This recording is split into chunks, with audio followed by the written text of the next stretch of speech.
ഇന്നത്തെ video lavender എന്ന പൂവിനെ പറ്റിയാണ്. ഇവയുടെ സാധാരണ പേര് ലാവണ്ടർ എന്നാണ്. ഇവയുടെ ശാസ്ത്രീയ നാമം ലാവൻഡുല ആങ്സ്റ്റിഫോലിയ എന്നാണ്. ഇവയുടെ കുടുംബം ലാമിയാസി എന്നാണ്. സുഗന്ധമുള്ള ചെറുപുഷ്പച്ചെടിയാണ് ഇത്.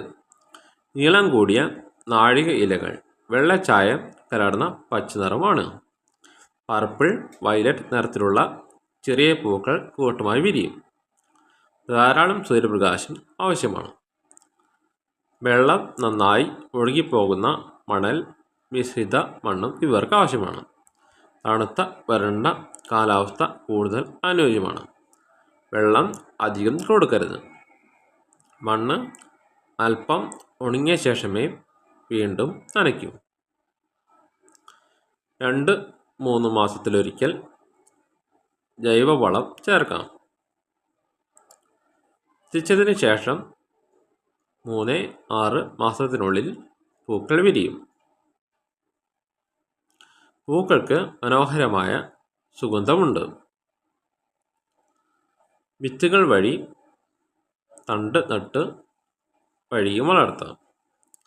മനസ്സ് ശാന്തമാകാനും ഇവ ഉപയോഗിക്കാറുണ്ട്.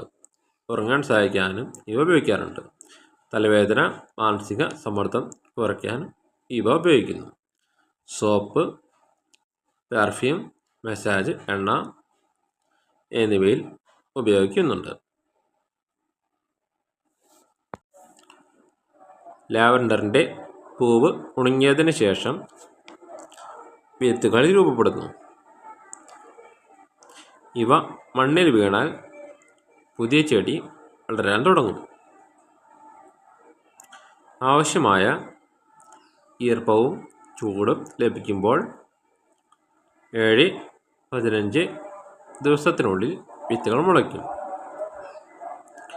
ആദ്യം ചെറിയ ഇലകൾ പുറത്തു വരും. കുറച്ച് ആഴ്ചകളിൽ ചെടി ശക്തി ആർജിക്കും.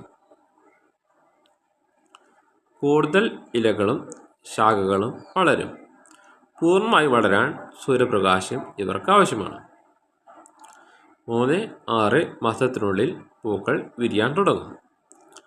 പർപ്പിൾ വയലറ്റ് നിറമുള്ള സുഗന്ധ പുഷ്പങ്ങൾ ഉണ്ടാകും. തേനീച്ചകൾ, ശലഭങ്ങൾ എന്നിവ പൂവിൽ നിന്ന് മറ്റ് പൂവിലേക്ക് പരാഗരേണു കൊണ്ടുപോകും. ഇതിലൂടെ പരാഗണം നടക്കുന്നു. പരാഗണത്തിന് ശേഷം പൂവ് ഉണങ്ങി വിത്ത് കൊയ്ത്ത് ഉണ്ടാകും.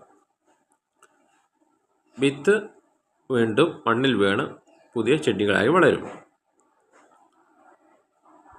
ഇങ്ങനെ ലാവൻഡറിൻ്റെ ജീവിതചക്രം ആവർത്തിക്കും. ഇന്നത്തെ വീഡിയോ ഇവിടെ നിർത്തുന്നു.